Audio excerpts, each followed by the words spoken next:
কার উপর কোরবানি করা ওয়াজিব? সামনে আসছে পবিত্র কোরবানি অর্থাৎ জিলহজ মাস। এই জিলহজ মাসের 10ম তারিখে আল্লাহ তাবারক ওয়া তাআলা মুমিন বান্দাদের জন্য কোরবানিকে ওয়াজিব করে দিয়েছেন। এখন আমাদের জানার বিষয় হলো যে কার উপর কোরবানি ওয়াজিব, কে কোরবানিটা করবে? অত্যন্ত গুরুত্বপূর্ণ একটি প্রশ্ন।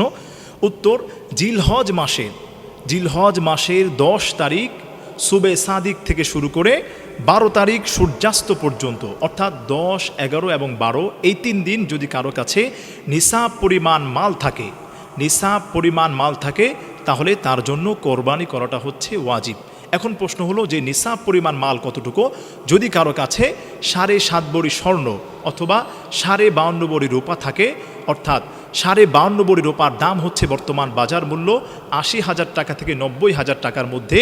এই 90,000 টাকা যদি কারো কাছে 10, 11 এবং 12ই জিলহজ এই 3 দিন কারো কাছে যদি থাকে এবং সে যদি এই নিসাব পরিমাণ মালিক হয় তাহলে তার জন্য কোরবানিটা ওয়াজিব।